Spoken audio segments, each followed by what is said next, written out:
Subscribe to our channel for more videos. Hi kids, welcome back to SySy Toys. Today we're gonna read Cinderella.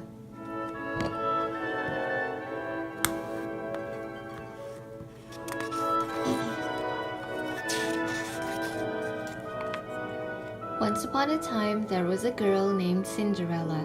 She lived with her stepmother. The stepmother did not like Cinderella. She made her work very hard every day.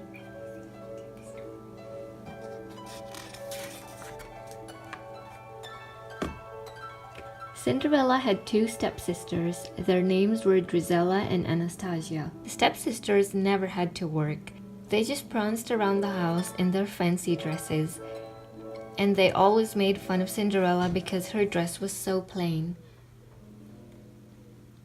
One day, a letter came to the house. "Drizella, Anastasia," cried the stepmother, "listen to this." She read the letter. It said, "The king is giving a ball tonight.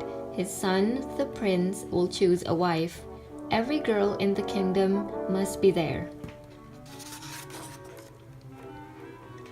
"Then I can go too," said Cinderella. "You?" cried the stepsisters, and they laughed and laughed. "But it says every girl in the kingdom must be there," said Cinderella.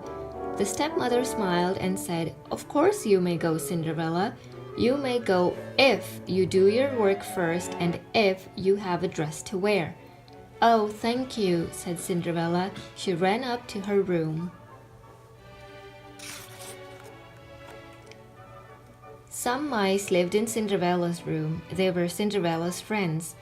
She had even made little clothes for them. "Guess what?" she cried. "I am going to a ball at the palace." "Hooray!" cried the mice. Then she showed them an old dress. "It just needs a little mending," said Cinderella, "and maybe a sash and some beads to make it pretty." "Yes, yes, Cinderella," said the mice. "Cinderella!" called the stepmother. Cinderella went downstairs. "I want you to clean the floor and wash the windows and dust the drapes," said the stepmother. "But I did that yesterday," said Cinderella. "Do it again," said the stepmother. Cinderella worked as fast as she could, but there was always one more thing to do. "Cinderella, Cinderella, Cinderella." "Oh dear," said Cinderella, "I will never have time to mend my dress."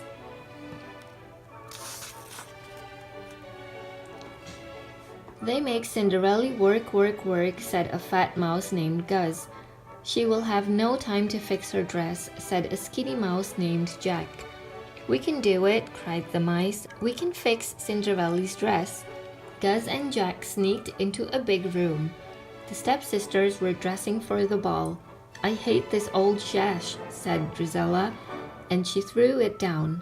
"I never want to see those beads again," said Anastasia, and she dropped them on the floor.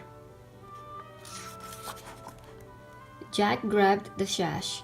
Gus picked up the beads. They took them to Cinderella's room. "Look, we found these," said Gus. "Now we can make Cinderella's dress really pretty," said Jaq. They measured, they cut, they folded, they sewed. They worked and worked as fast as they could. The hours went by quickly.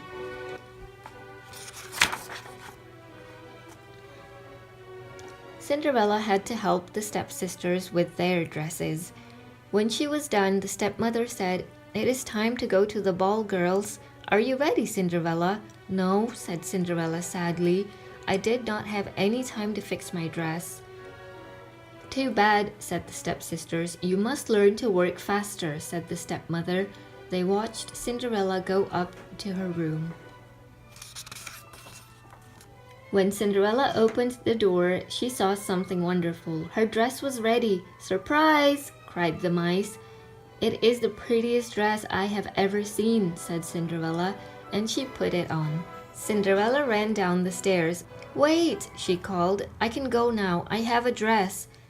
The stepmother and the stepsisters could not believe their eyes.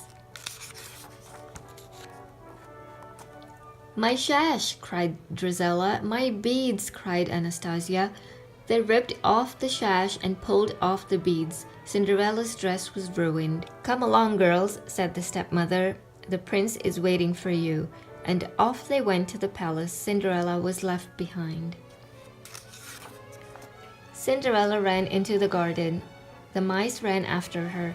"How I did wish to go to the ball," said Cinderella, "but it is no use. Wishes never come true." "Never, my dear?" said a voice. Cinderella looked up. There was a little woman with a wand.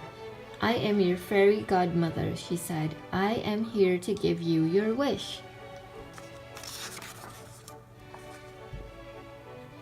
"Now let me see," said the fairy godmother. "I need a pumpkin and a horse and a dog. What luck, they are right here. And yes, I will need some mice." When the mice heard this, they began to run, but the fairy godmother stopped them with her wand. "Now for the magic words," she said. "Bibbidi bobbidi boo." She waved her wand. The pumpkin turned into a coach, the horse turned into a coachman, the dog turned into a footman, and the mice turned into white horses. "Now hop in, my dear," said the fairy godmother. "But my dress," said Cinderella. "Oh my," cried the fairy godmother, "I almost forgot." She waved her wand again. Cinderella looked down. Her dress turned into a white gown. Her shoes turned into glass slippers. "Oh, thank you," said Cinderella. "Now hop into the coach," said the fairy godmother. "But remember, all the magic ends when the clock strikes 12. "I won't forget," said Cinderella, and off she went to the palace. At the ball, the king was complaining. "The prince has met all the girls in the kingdom," he said, "and he has not found one he likes." "Give him time," said the Grand Duke. "He has had enough time," cried the king. Just then Cinderella came into the ballroom. When the prince saw her, he bowed. "May I have this dance?" he asked. "Yes," said Cinderella. All night, the prince danced only with Cinderella. They danced around the floor as if in a dream. Everyone said, "How lovely she is! Who can she be?" The hours went by quickly. Suddenly, the clock began to strike midnight. Cinderella ran down the palace steps. As she ran, she lost a glass slipper. When the prince reached the steps, Cinderella was gone.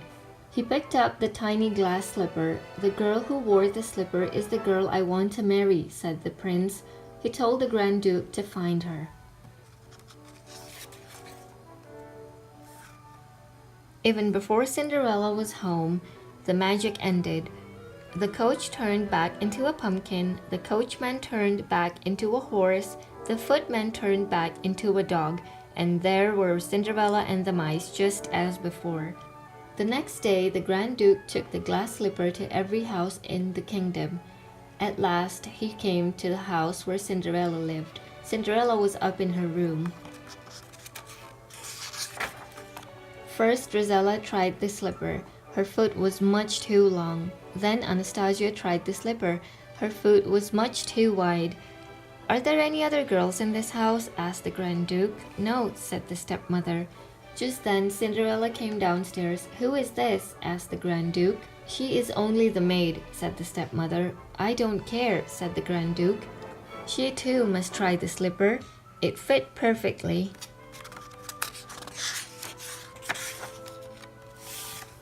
Then Cinderella reached in her pocket and pulled out the glass slipper. The Grand Duke bowed to Cinderella. "You are the girl the prince says he must marry," said the Grand Duke. So Cinderella went to the palace and married the prince, and they lived happily ever after.